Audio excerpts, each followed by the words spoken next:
2 ಮಕ್ಕಳ ತಾಯಿ ಅನುಮಾನಾಸ್ಪದ ಸಾವು. ವರದಕ್ಷಿಣೆಗಾಗಿ ಗಂಡನಿಂದಲೇ ಕೊಲೆಯಾದ್ಲ.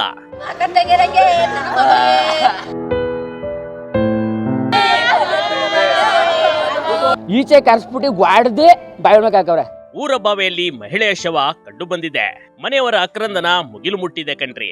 2 ಮಕ್ಕಳ ತಾಯಿಯೊಬ್ಬಳು ಬಾವಿಗೆ ಹಾರಿ ತನ್ನ ಜೀವ ಬಿಟ್ಟಿರುವ ಘಟನೆ ಮಂಡ್ಯದಲ್ಲಿ ನಡೆದು ಹೋಗ್ಬಿಟ್ಟಿದೆ. ಬೈ ಈ ರೀತಿ ತಂಡೋಪತಂಡದಲ್ಲಿ ಜನ ಸೇರಿರುವುದು ಮಂಡ್ಯದ ಜವನಹಳ್ಳಿ ಗ್ರಾಮದ ಬಾವಿ ಬಳಿ. ಕೇವಲ 24 ವರ್ಷದ ಬನ್ನಂಗಾಡಿಯ ನಾಗವೇಣಿ 2 ಮಕ್ಕಳನ್ನ ಅನಾಥ ಮಾಡಿ ಹೋಗ್ಬಿಟ್ಟಿದ್ದಾಳೆ.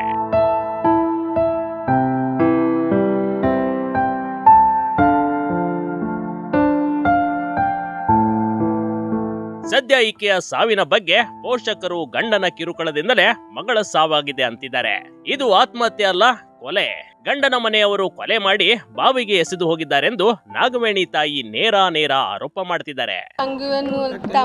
ಚಿನ್ನ ಕೊಟ್ಟು ನಾವ್ ಇರೋ ಗಂಟ ಬಟ್ಟೆ ಬರೆ ಪೊತ್ತಿ ಒಂದು ನಾವು ದಾರಿ ಎರ್ದು ಹಂಗಿವ್ರ ಅತ್ತೆ ಮೊಯ್ದ ಅವಳ ಗಂಡ ಎಲ್ಲ ಸೇರ್ಕೊಂಡು ವರದಕ್ಷಿಣೆ ಇಸ್ಕೊಬೋದ ಕಿರುಕುಳ ಕೊಡ್ತಿದ್ರು. ಅಷ್ಟು ವರ್ಷದಿಂದ ನಾವು ಕೊಟ್ಟು ಎಲ್ಲಾನು ಸಾಕಾಗಿತ್ತು.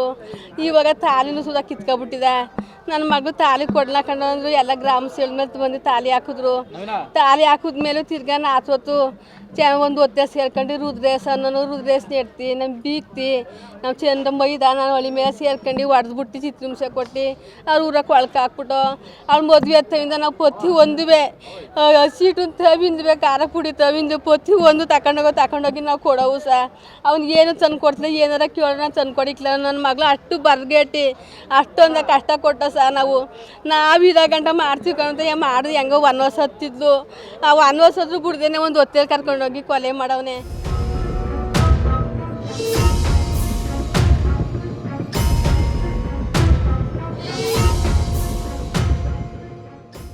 6 ವರ್ಷದ ಹಿಂದಷ್ಟೇ ಮದುವೆಯಾಗಿದ್ದ ನಾಗವೇಣಿ ಕೇವಲ 1 ವರ್ಷ ಮಾತ್ರ ಖುಷಿಯಿಂದ ಸಂಸಾರ.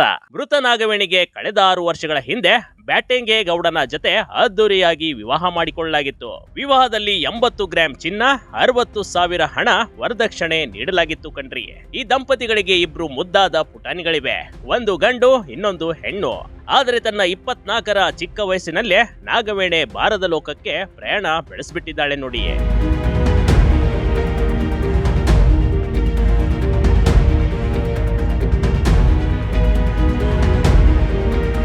ಕಳೆದ 1 ವರ್ಷಗಳ ಕಾಲ ನಾಗವೇಣಿಯನ್ನ ಗಂಡನ ಮನೆಯವರು ಚೆನ್ನಾಗಿ ನೋಡ್ಕೊಂಡಿದ್ರು. ಆದ್ರೆ 1 ವರ್ಷಗಳ ನಂತರ ಗಂಡನ ಮನೆಯವರು ವರದಕ್ಷಿಣೆಗಾಗಿ ಪೀಡಿಸೋದಕ್ಕೆ ಶುರುವಿಟ್ಕೊಂಡ್ಬಿಟ್ಟಿದ್ರು. ಹೇಳಿ ಕೇಳಿ ನಾಗವೇಣಿ ಮನೆಯವರು ಕೂಲಿ ಕೆಲಸ ಮಾಡೋರು. ಮಗಳ ಮದುವೆ ಮಾಡಿಕೊಟ್ಟಿದ್ರು. ಗಂಡನ ಮನೆಯವರು ಕೇಳಿದ್ದನ್ನೆಲ್ಲ ಕೊಟ್ಟು ಬಂದ್ಬಿಟ್ಟಿದ್ರು. ಇಷ್ಟಿದ್ರು ಗಂಡನ ಮನೆಯವರ ಹಣದಾಯಿ ಆಸೆ ಈಡೇರ್ಲಿಲ್ಲ ಕಣ್ರಿ. ಏನೇ ಮಾಡೋದು, ಎಷ್ಟೇ ದುಡ್ಡು ಕೊಡು ಅಂದ್ರು ನಾವು 80 ಗ್ರಾಮ್ ಚಿನ್ನ ಎಲ್ಲ ಕೊಟ್ಟು 80 ಗ್ರಾಮ್ ಚಿನ್ನ ಕೊಟ್ಟು ಈಗ ಅದೇನೋ ನ್ಯಾಯ ಆಯ್ತು ಅಂದ್ಬಿಟ್ಟು ಒಂದು 60,000 ದುಡ್ಡು ಕೊಟ್ಟು ಎಲ್ಲ ಆಯಿತು. ಎಲ್ಲ ಮಾಡಿದ್ರು ಈ ಥರ ಮಾಡಿಬಿಟ್ರು. ಡೈಲಿ ಫೋನ್ ಹಾಕ್ತಿರು, ಬೆಳಗ್ಗೆ ಸಂಜೆ ನಮ್ಮ ಅಕ್ಕ ಫೋನ್ ಹಾಕ್ತಿದ್ಲು, ಹಿಂಗೆ ಫೋನ್ ಹಾಕ್ತಿಳದ. ಇವತ್ತು ಯಾಕೆ ಫೋನ್ ಹಾಕ್ತೀನಿ ಅಂದ್ಬಿಟ್ಟು ಫೋನ್ ಹಾಕ್ತು. ಆ ಬೈಕ್ಲಿ ಫೋನ್ ಎತ್ಬಿಟ್ಟು ನಮ್ಮ ಅದೇ ಅಪ್ಪನೂ ಇಲ್ಲ ಅವ್ವನೂ ಇಲ್ಲ, 5 ಗಂಟೆ ರಾತ್ರಿ ಕಾಣ್ತಲ್ಲ ಹಿಂಗೆ ಅಂತ ಅಂದರು. ಸೊ ಇದನ್ನು ಕಾಣ್ತಾವಲ್ಲ ಅಂದ್ಬಿಟ್ಟು ನಾನು ನಮ್ಮ ಮಮ್ಮಿ ಕರ್ಕೊಂಡ್ಬಂದ್ಬಿಟ್ಟು ಮಾಮೂಲಿ ಅವ್ರ ತಮ್ಮ ಅವ್ರ ತಮ್ಮನ ಹತ್ರ ಹೋದ್ರು. ಹಿಂಗೆ ನಮ್ಮ ಅಕ್ಕ ಎಲ್ಲಿ ಹೋಗಿದ್ದಳು ಹಂಗೆ ಅಂತ ಕೇಳಿದೆ. ಅವ್ರ ಅತ್ತೆ ಹತ್ರ ಹೋದ್ರೆ ಏನಂತೇಳಿ ಗೊತ್ತಾ, ನಿಮ್ಮ ಅಕ್ಕ ಯಾರ ಹತ್ರ ಮನ್ಗಣ ಅಂತ ಹೇಳ್ತಾರಲ್ಲ, ಹೊಡೆದಿ ಮನ್ಸ್ಬಿಟ್ಟಾರ ಒಬ್ಬರು, ಹೊಡೆದಿ ಮನ್ಸ್ಬಿಟ್ಟು ಯಾರ ಹತ್ರ ಮನ್ಗಣ ಅಂತ ಹೇಳ್ತಾರಲ್ಲ, ಎಷ್ಟು ನೋವಾಗಿಲ್ಲ.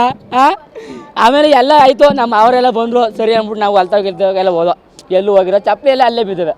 ಚಪ್ಪಲಿ ನೋಡ್ರೆ ಮನೆ ಒಳಗೆ ಎಲ್ಲಿ ಹೋದದು ಅಂದ್ಬಿಟ್ಟು ಅವ್ರ ಮನೆ ಹತ್ರಕ್ಕೆಲ್ಲ ಹೋಗಿ ನೋಡಿದ್ರು. ಅವ್ರು ಹೊಲ ಗಿಲ್ಲ ಎಲ್ಲೆಲ್ಲ ನೋಡಿ.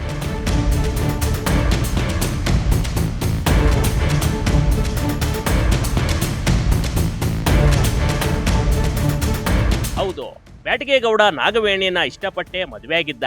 ಆದ್ರೆ ಮೊದಲಿಗೆ ಅವರು ಹಣ ಬಾಕರೆಂದು ತಿಳಿದು ಬಂದಿರಲಿಲ್ಲ.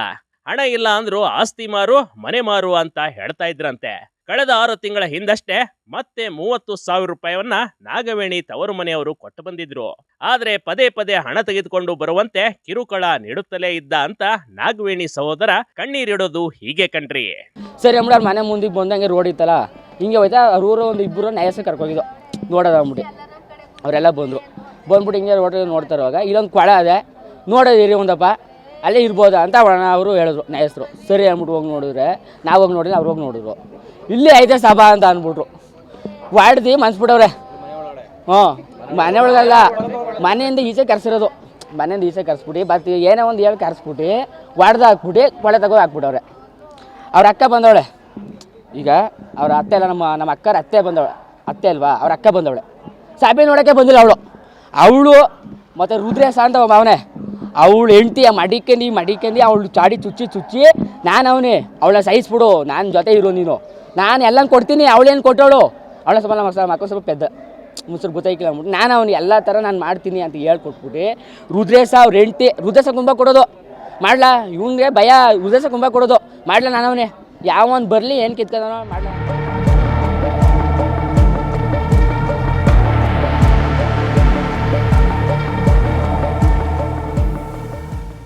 7-8 ಬಾರಿ ನಡೆದಿದ್ದ ರಾಜಿ ಪಂಚಾಯಿತಿ ನಾಗವೇಣಿಯನ್ನ ಬಲಿ ಪಡೆದ್ರ ಗಂಡನ ಮನೆಯವರು ನಾಗವೇಣಿಯನ್ನ ವರದಕ್ಷಿಣೆ ತರುವಂತೆ ಪದೇ ತವರ ಮನೆಗೆ ಕಳಿಸ್ಕೊಡ್ತಿದ್ರು.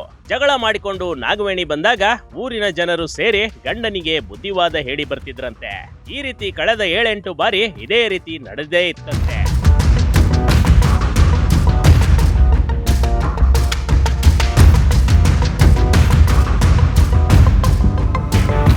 ಆದ್ರೆ ಇವರ ಕಿರುಕುಳ ನಿಂತಿರ್ಲಿಲ್ಲ ನೋಡಿ. ಇನ್ನು ನಾಗವೇಣಿ ಸಹೋದರ ಅಕ್ಕನ ಮನೆಗೆ ಹೋದಾಗ ಮನೆಗೆ ಬೇಕಾಗುವ ಎಲ್ಲಾ ಸಾಮಗ್ರಿ ಖರೀದಿ ಮಾಡ್ಕೊಂಡು ಹೋಗ್ತಿದ್ದ. ಅಕ್ಕ ಚೆನ್ನಾಗಿರ್ಲಿ ಅಂತ ಸಹೋದರ ಕೂಡ ಆಗಾಗ ಹಣ ನೀಡ್ತಿದ್ದಂತೆ. ಆದ್ರೂ ಭಾವ ಮಾತ್ರ ಮನೆಯವರು ಅಕ್ಕನಿಗೆ ಕೊಂದು ಹಾಕಿದ್ದಾರೆಂದು ಆರೋಪ ಮಾಡ್ತಾನೆ. ರುದ್ರೇಶ ಅವ್ರ ಹೆಂಡತಿ ಎಲ್ಲ ಸೇರ್ಕೊಂಡ್ರೆ ನೈಟು ಈಚೆ ಕರ್ಸ್ಬಿಟ್ಟು ಗ್ವಾಡ್ದಿ ಬಾವಿ ಹಾಕವ್ರೆ. ಬಾವಿ ನಾವು ತೇಲ್ತಿರೋದ ಗೊತ್ತಾಯ್ತು, ಬೇರೆ ತಗ ಹಾಕ್ಬಿಟ್ಟಿದ್ರೆ ನಾವು ನೋಡಿಲ್ಲ ಅಂದ್ರೆ ಕೊಳ್ತೋಗ್ರಿ ಏನು ಮಾಡ್ತೀವಿ ನಾವು. ಈಗ 6 ವರ್ಷ ಆಗೈತೆ, 6 ವರ್ಷ ಆಗೈತೆ ಮದುವೆ ಆಗಿ, ಮಕ್ಳೈತೆ 5 ವರ್ಷ ಪಾಪು. ವರದಕ್ಷಿಣೆ ದುಡ್ಡು ಕೊಡಿ ನಾವು 80 ಗ್ರಾಮ್ ಚಿನ್ನ ಕೊಟ್ಟು ಸರ್, 60,000 ರೂಪಾಯಿ ಕ್ಯಾಶ್ ಕೊಟ್ಟು. ನಾವು ಬಡವ್ರು ಸರ್, ಕೂಲಿ ಮಾಡಿದ್ರೆ ಸರ್ ನಾವು ಹೆಂಗೆ ಸರ್ ಕೊಡೋದು, ಕೊಟ್ಟು ರೇಟ್ ಕೊಟ್ಟವಿ. ಅವ್ನು ಕೇಳ್ದಂಗೆಲ್ಲ ಕೊಟ್ಟು ಎಲ್ಲ ಥರ ಮಾಡ್ರಿ ಈ ಥರ ಮಾಡ್ಬಿಟ್ಟ, ಹೊಡೆದು ಸೈಜ್ ಹಾಕ್ಬಿಟ್ಟ. ನಮ್ಮ ಅಕ್ಕನ ತೀರ್ಬಿಟ್ಟು ಎಲ್ಲ ಸೇರ್ಕೊಂಡು ತೀರ್ಬಿಟ್ರು.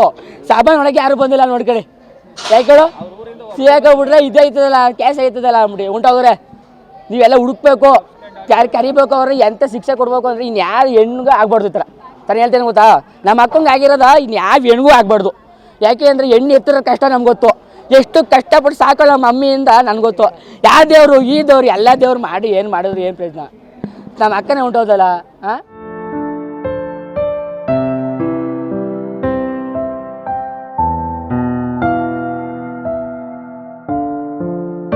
ಮೊದ್ಲೇ ಹಣಕ್ಕಾಗಿ ನಾಗವೇಣಿ ಗಂಡನ ಮನೆಯವರು ಬಾಯಿ ತೆಗ್ದಿದ್ರು ಕಣ್ರಿ. ಮೊನ್ನೆ ಆಕೆಗೆ ಹಿಂಸೆ ಕೊಟ್ಟಿದ್ದಾರೆ, ಆಕೆಯನ್ನ ಹೊಡೆದು ಬಡದು ಕೊಲೆ ಮಾಡಿಬಿಟ್ಟಿದ್ದಾರಂತೆ. ಗಂಡನ ಮನೆಯವರು ಸುಮ್ನೆ ಬಿಡಬೇಡಿ, ನಮಗೆ ನ್ಯಾಯ ಕೊಡಿಸಿ ಅಂತ ನಾಗವೇಣಿ ಮನೆಯವರು ಕಣ್ಣೀರು ಹಾಕ್ತಿದ್ದಾರೆ. ಹೀಗೆ ಈ ಬನ್ನಂಗಾಡಿ ಗ್ರಾಮದಲ್ಲಿ ವಾಸವಾರವಾಗಿರುವ ಸ್ವಾಮೇಗೌಡರ ಮಗಳಾದ ನಾಗವೇಣಿಯನ್ನು ನಾವು ಸುಮಾರು 6 ವರ್ಷಗಳ ಹಿಂದೆ ಮದುವೆಯನ್ನು ಮಾಡಿ ಆತನು ವರದಕ್ಷಿಣೆ ಕಿರುಕುಳವನ್ನು 1 ವರ್ಷ ಆದ ನಂತರ ಬಹಳ ಕಿರುಕುಳವನ್ನು ಕೊಟ್ಟು ಆ ಗ್ರಾಮದ ಯಜಮಾನರುಗಳನ್ನೆಲ್ಲ ಸೇರಿಸಿಕೊಂಡು ನಮ್ಮ ಊರಿನ ಯಜಮಾನರುಗಳು ಎಲ್ಲ ಹೋಗಿ ಭಾಳ ರಿಕ್ವೆಸ್ಟ್ ಮಾಡ್ಕೊಂಡು ಕಾಲು ಕಟ್ಕೊಂಡು ಎಲ್ಲ ಬೇಡ್ಕೊಂಡು, ಬೇಡಪ್ಪ ಇವೆಲ್ಲ ಬೇಡ, ನಮ್ಮ ಮಗಳಿಗೆ ಒಳ್ಳೆ ಬಾಳ್ ಕೊಡಪ್ಪ ಬೇಡ ಅಂತ. ಆದರೂ ಅವನು ಕೇಳದೆ ಒಂದೊಂದು ತಿಂಗಳಿಗೂ ವರದಕ್ಷಿಣೆ ಕೊಡಿ ಎಂದು ಬಂದಾಗ, ನಮ್ಮ ಭಾವರು ನಮ್ಮ ಮನೆ ಹತ್ರ ಬಂದಾಗ ನಾವು ಹೋಗಿ ಏನು ಬೇಡಪ್ಪ ನಿಮ್ಮ ದಮ್ಮಯ್ಯ ಅವರು ಬಡವರು ಎಲ್ಲೂ ತಂದು ಕೊಡೋಕ್ಕಾಗಲ್ಲ, ಇಷ್ಟೆಲ್ಲ ಕಿರ್ಕೊಳಕ್ಕೆ ಹೋಗ್ಬಿಡಕ್ಕನಪ್ಪ ಅಂದರೆ ಆಸ್ತಿ ಮಾರ್ಕೊಡು, ಹೊಲ ಮಾರ್ಕೊಡು, ಮನೆ ಮಾರ್ಕೊಡು, ಇರೋ ವಾಲಿ ತಾಲಿ ಎಲ್ಲ ಕೊಡು ಅಂತ ಕೇಳ್ತಿದ್ದ. ಆದ್ರೂ ನಾವು ಏನು ಬೇಡಪ್ಪ ಹೋಗಪ್ಪ ಎಂದು ಅವರ ಗ್ರಾಮದ ಹತ್ತಿರ ಹೋಗಿ ಗ್ರಾಮದವರ ಜೊತೆಯಲ್ಲಿ ಮಾತನಾಡಿ ಆ ಗ್ರಾಮದವ್ರಿಗೆಲ್ಲ ಒಪ್ಪಿಸಿ ಆ ಗ್ರಾಮದವರು ಆಯಿತು ಹೋಗ್ರಪ್ಪ, ಏನಿಲ್ಲ ಇನ್ಮೇಲೆ ಕ್ಲೀನಾಗಿ ಮಡಿಕತಾನೆ ಹೋಗ್ರಪ್ಪ ಅಂತ ಹೇಳ್ತಿದ್ರು.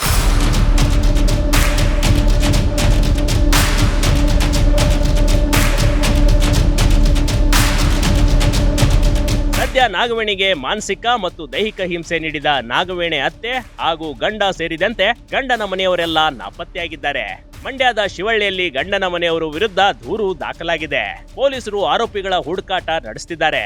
ಆದ್ರೆ ಹಣದಾಯಿ ಗಂಡನ ಮನೆಯವರಿಂದ ಬದುಕಿ ಬಾಳಬೇಕಾಗಿದ್ದ ಹೆಣ್ಣು ಮಗಳು ಜೀವ ಕಳೆದುಕೊಂಡಿದ್ದಾಳೆ ನೋಡಿ. ಪಾಪ ಇನ್ನೂ ಪ್ರಪಂಚ ನೋಡ್ಬೇಕಿದ್ದ ಪುಟ್ಟ ಕನ್ನ ಮಗಳು ಹೆತ್ತ ತಾಯಿಯನ್ನ ಕಳೆದುಕೊಂಡು ಅನಾಥವಾಗಿವೆ. ಸಮಾಜ ಎಷ್ಟೇ ಮುಂದುವರೆದಿದ್ರು ವರದಕ್ಷಿಣೆ ಕೊಡೋದು ತೆಗೆದುಕೊಳ್ಳೋದು ಇನ್ನೂ ನಿಂತಿಲ್ಲ ಅಂದ್ರೆ ಹೇಗೆ ಹೇಳಿ? ಇನ್ನು ವರದಕ್ಷಿಣೆ ತೆಗೆದುಕೊಳ್ಳೋದಕ್ಕಿಂತ ವರದಕ್ಷಿಣೆ ನೀಡೋದು ದೊಡ್ಡ ತಪ್ಪು.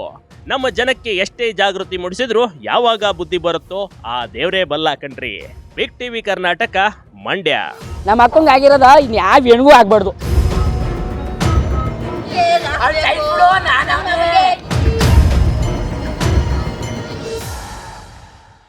ಬಿಗ್ ಟಿವಿ ಕರ್ನಾಟಕ ಯೂಟ್ಯೂಬ್ ಚಾನಲ್ಗೆ ಈಗಲೇ ಸಬ್ಸ್ಕ್ರೈಬ್ ಮಾಡಿ.